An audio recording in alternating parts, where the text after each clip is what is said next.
Селам алейкум, эфирден ТЖ программасы бүгін декабрьнің 18-і студияда сілер үшін мен Шевкет Аматулаев чалышам. Бірлешкен Миллетлерінің Баш Ассамблеясында яңы Қырым резолюциясына бақы при бермелелер о ярмадада инсан ақлары бұзылуынен бағлы. Резолюция лейхасына Украина берді. Ноябрьнің 14-інде бұл лейхаға Баш Ассамблеяның 3-ші комитеті қол тұтқан еді. Бесиқада ярмаданы қанунсыз шекілде запт еткен Русия Қырымны вет тақып еткен инсанларына азат етілмесі талабы бар. Бұне бері Русия Қырымна демографик вазиетіні деңіштірілмесінің тоқтатылмасы деңіле. Кремль Қырымға русларына көчіріп ижғалден разы олмаған инсанларына Қырымны терк етмеге мечбур ете деп айтыла. Русия Федерациясындан Қырымда анда иәліні ерлештірмек ве мечбурен шекілде көчірмек вастасынен демографик вазиетіні деңіштірмемеге талап етеміз. Терроризмде қабатланып, күтлеви шекілде фааллерінің, хусусан Қырым бірдемілігі тешкілята азаларының тұтылмасыны тақбих етеміз. Русия ордысына девам еткен чағыруыны ве бармаға рет еткенлерге қаршы açылған жинай даваларыны тақбих етеміз. Тезден өзлерінің фікірлеріні ифада еткен ве бұл себептен тақып етілген инсанларының азат етілмесіні, қанунсыз жа тұтылған эпісі Украина ватандашлары азат етілмесіні талап етеміз.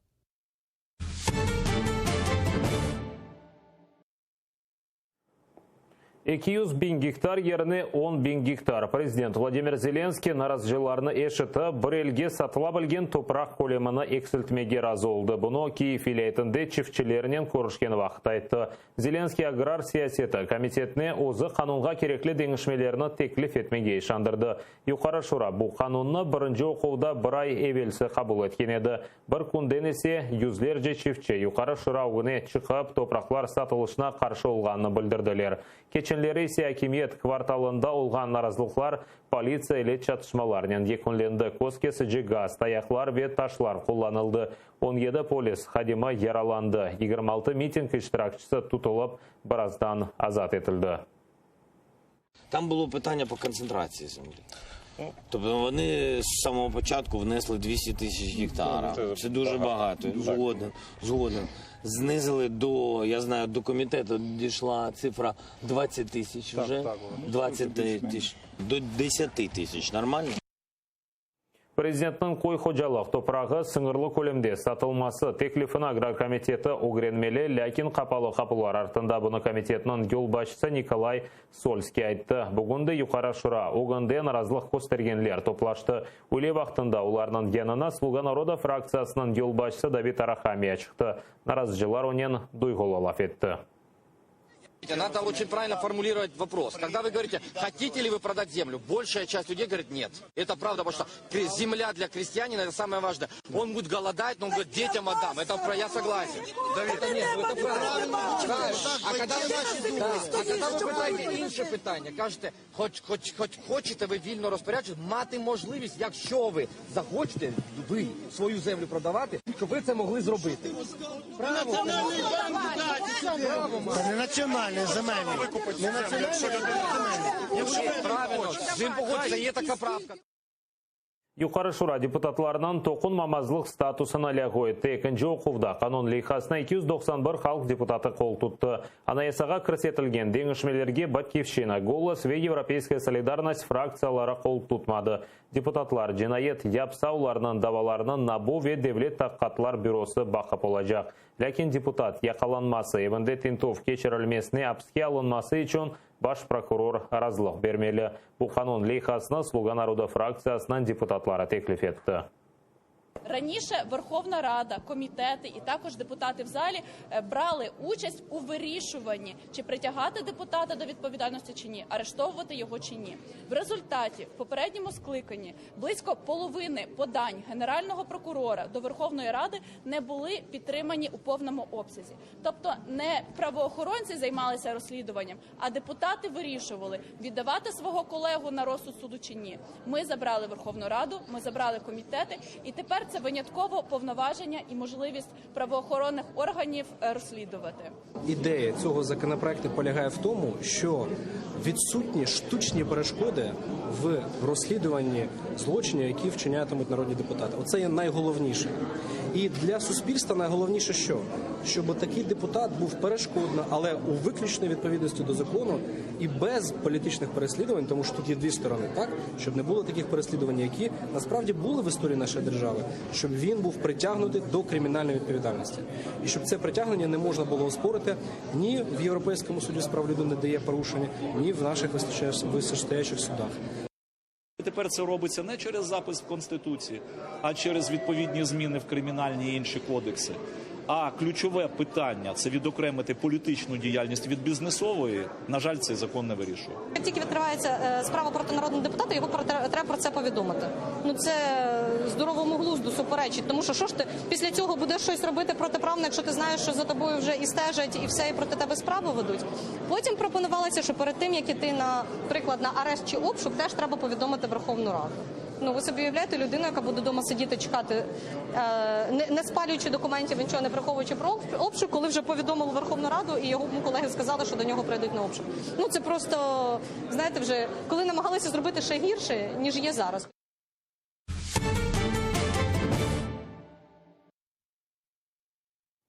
Ақерінің хусуси статусы Русия тарафындан Қырым ишғалынан бір себебі болды. Бұл Ақтау Facebook сайфесінде Қырымда Украина президентінің даими темсілжісі Антон Кореневич білдірді. Тамам шу себептен децентрализация аққанда президент қанунында Ақерінің хусуси статусы ләғой тілмек керепдек білдірілі. Киевде КБ, анайсада Ақерінің аляда мақсус оқуқи статусы бар. Ләкин Антон Кореневич айтқанына көре бөлі әдетте Русияде қалды. Украинада есе шерлерге хусуси статус берілуінан адетіна рет етмек керек.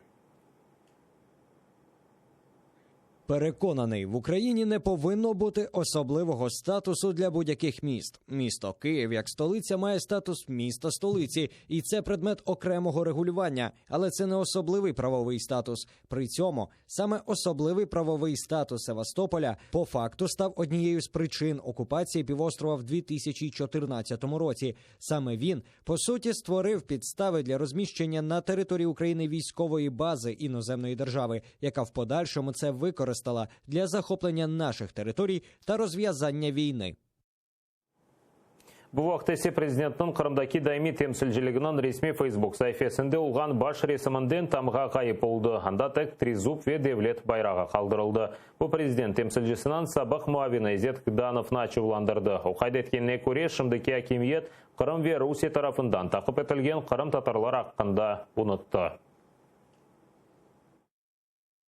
Всеукраїнське і кримсько-татарське – це завжди було, є і буде пов'язано, котиться вниз. В тренді сьогодні негласна толерантність і симпатії північному сусідові-окупанту. Керівництво представництва президента України в Автономній Республіці Крим заяви аксіоми «пустота». На справах ми бачимо капітально вибудований кордон з тимчасово окупованою територією АРК. Русияге тек четел паспортынан назерле шурасынан қарарына көре мартынан бұрынден тежауызжы Русияге ич паспортынан бармаға ясақ. Русияде болынған украинлер есе ич паспорты ве доғовшы әдетнамесінден қайта біле. Баш назир Алексей Гончаров қайдеткеніне көре бөле шекілде украинлер ичун сыңыр кечівіні саделештіргенлер четел биометрик паспортынан сыңырны баяғы тежжа кечмек мүмкіндей. Руслардан есе четел паспортына талап етмейджеклер. Қырым татар ресурс мерkezінен yolbaşçısı Ескендер Бариев айтқанына көре, Қырым сакинлері евел олғаны кібі М-ички М-де четел паспортларынан Қырымдан чықып ве Қырымға қайтып олажақ. Решение уряда или решение правительства никак не может противоречить закону о временно оккупированных территориях, и поэтому в данном случае мы можем четко говорить, и там еще ряд актов, нормативно-правовых актов, которые регулируют пересечение границы с оккупированным Крымом. Поэтому данное решение и данное заявление никак не может касаться непосредственно наших соотечественников, граждан Украины, которые проживают на оккупированной территории.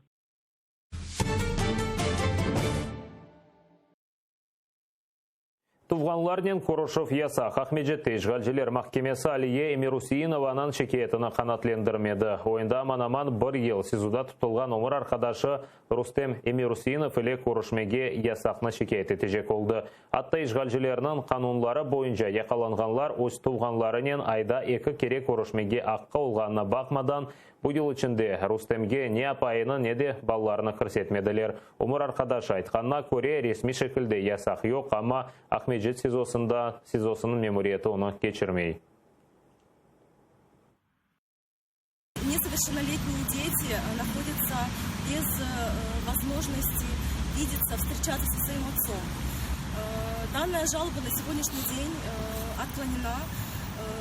И хочу сказать, что данное отклонение этой жалобы является следствием, даже доказательством того, что действительно те дела, которые возбуждаются в отношении крымских татар-мусульман по так называемому делу Хизб ут-Тахрир, являются политически мотивированными. Америка Бірлескен Девлетлері Шимали ақым екі ве түрк ақымы газ борулары құрылмасына алақасы олғанларға қаршы санкциялар кірсетті. Оларына Туневан Сенат тарафындан қабыл етілген кележек елінің арби бюджетіне қоштылар. Сыңғырланулар. Теренлікте борулар құра білген гемелерге. Бұндан ғайры оларынан сайыплеріне ве керажыларына қаршы. Қанун бұзыжыларға Америка визаларына ләғу етіп, Америка Бірлескен Девлетлерінде банк хесапларына бұзлатажақлар. Яңы санкциялар Шимали ақым құрылмасына тоқтатмаса да, оны чоқ вақытқа соза біле. Бұндан ғайры газ теслімі бойынша Русия еле музакерлерде Украинанан роліні құбетлештірежек. Сонки соз шымды Дональд Трампта тамам о өз имзасына қоймақ керек.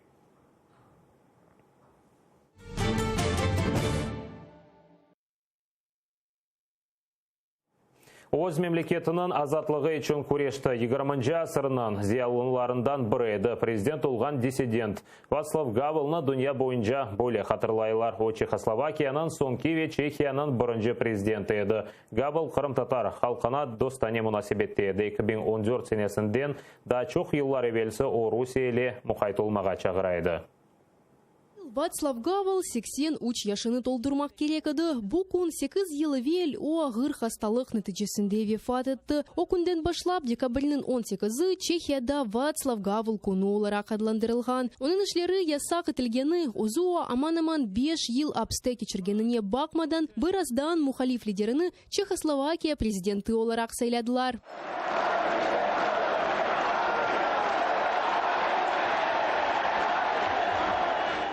Инсан ақлары бойынша Чехияның сабық назиры Джамиля Стехликова айтқанына көре Вацлав Гавел мемлекетінің ахляқы лидері олып қала. Көрішуімізге о Қырым-татар тамғайле футболкада келіп, Вацлав Гавел Қырым ве Қырым-татар халқы ақында Керчіктен не айтқанını тариф етті. Вацлав Гавел восхищался крымско-татарским народом и его стойкостью. Для него крымско-татарский народ был всегда, я бы сказала, примером. Он говорит, есть несколько народов на свете, у которых можно брать пример. И вот крымско-татарский народ – это вот пример и для меня. То есть и для Вацлава Гавла это было примером стойкости и его главного мотто всей жизни, что любовь и правда победят зло и ненависть. Вацлав Гавел Қырым Русия тарафындан ишғал етілгенні көрмеді, ама о бұл девлеттен телеке ақында дайма тенбелейді. Он всегда предупреждал о опасности этого государства, которое возникло на руинах тоталитарного режима. Он мне говорил: Джамиля, вот ты знаешь, вот Россия, у нее такая проблема, она вот не знает, где кончаются ее границы. И это проблема не только для ее соседей, это проблема для нас, для всей Европы и для всего мира. То есть, если бы он был жив, он бы обязательно сказал: стоять до конца, бороться и в этом видеть смысл своей жизни. Қырым үшін көреш дүнияда ән беле Қырым татары Мустафа Джемилев үшін чоқтан яшайшының манасы олды. Қырым татарларының лидері Чехия лидері еле достане мұнасибетлерде еді. Сонки кере олар оның өлімінден бір қачай вел көрушты. У него на столе была книга Джордж Орвард, называется «Крымские татары. Struggle for Survival», борьба за выживание. Большая такая книга, и там все мои судебные процессы. И полностью текст моей защитительной речи, где я обвинялся в том числе в клевете на советский строй, в клевете на советскую внешнюю политику, что братскую помощь Советского Союза Чехословакии назвал грубым нарушением международного права и оккупации. И вот он держал у себя на столе, поэтому у него было особое отношение к крымским татарам, которые сами, находясь в таком положении, выступали в защиту Чехословакии. Мустафа Джемилев кайдеткеніне көре Вацлав Гавел Авропада ең итибарлы президентлерден бірі еді. Таких людей, как президент Гавел, к сожалению, не так много. Президентов, я имею в виду. И после его ухода, сравнить сейчас президент, кто такой, и Гавел, земля и небо. Вацлав Гавел Чехияның яны тарихы дәнешмелер азатлык вяхлякы сәясетнің темсәли oldu. Украинада мемлекетміз Авропаға йөнелеш алмак керек олғаны ақында оның сөзлеріні хатырлайлар. Русияда есе олар оз Вацлав Гавелны көріп олмағанларыны сық-сық айталар. Татьяна Комарова, Дмитро Суспильный, Прагадан, Заман, АТР.